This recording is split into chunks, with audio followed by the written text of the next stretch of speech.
Ils pensaient que tout était terminé, que le professeur avait disparu avec les secrets les plus dangereux d'Espagne. Mais cette fois, ce n'est plus une question d'argent, c'est une question de survie. 3 ans après le plus grand braquage de l'histoire, une vidéo anonyme apparaît sur tous les écrans du pays. Une silhouette masquée, une seule phrase, le vrai trésor n'a jamais été volé. Mais en quelques minutes, Madrid replonge dans le chaos. Dans une cachette secrète au Portugal, ils découvrent qu'une ancienne équipe liée à Berlin a survécu dans l'ombre pendant des années. Une équipe plus froide, plus intelligente, plus violente. Ils ne veulent pas imprimer de l'argent, ils veulent contrôler l'économie mondiale.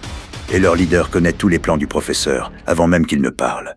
Tokyo est morte, mais son nom réapparaît mystérieusement dans plusieurs messages codés envoyés à Rio. Un disque dur disparu depuis le braquage de la Banque d'Espagne contiendrait des preuves capables de faire tomber des présidents, des banques internationales et même des membres des services secrets européens.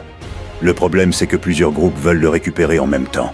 Rio et Lisbonne vivent cachés sous de fausses identités, jusqu'au jour où un homme armé laisse un masque de Dali devant leur porte avec une photo de leur enfant. Juste une date, le compte à rebours commence. Shroudin de Palerme tente de réunir une nouvelle génération de braqueurs, plus jeunes, plus imprévisibles, plus connectés au monde numérique. Parmi eux, une hackeuse surnommée Pandora, capable de couper l'électricité d'une ville entière en quelques secondes. Mais personne ne sait pour qui elle travaille réellement. Shroudin de Palerme tente de réunir une nouvelle génération de braqueurs, plus jeunes, plus imprévisibles, plus connectés au monde numérique. Dans les rues de Madrid, les masques de Dali réapparaissent. Des milliers de personnes manifestent. Certains voient le professeur comme un terreau, d'autres comme un terroriste prêt à détruire l'Europe entière. Et au milieu du chaos, une question revient sans cesse. Et si Berlin avait tout préparé depuis le début? Des tunnels abandonnés sous la capitale, des milliards transférés en secret, des messages cachés dans les anciens braquages, tout semble connecté à une opération appelée la Ultima Partida. Le dernier coup. Mais plus l'équipe approche de la vérité, plus les morts se multiplient. Un membre important disparaît.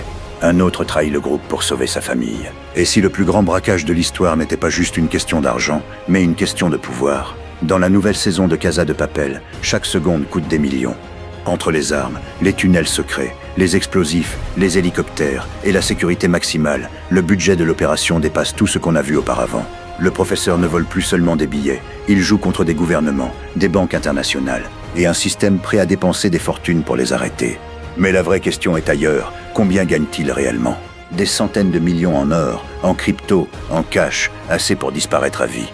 Pourtant, plus l'argent augmente, plus les risques deviennent mortels. Tokyo disait autrefois que l'argent change les gens.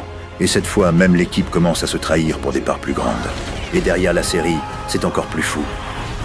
Au départ, la Casa de Papel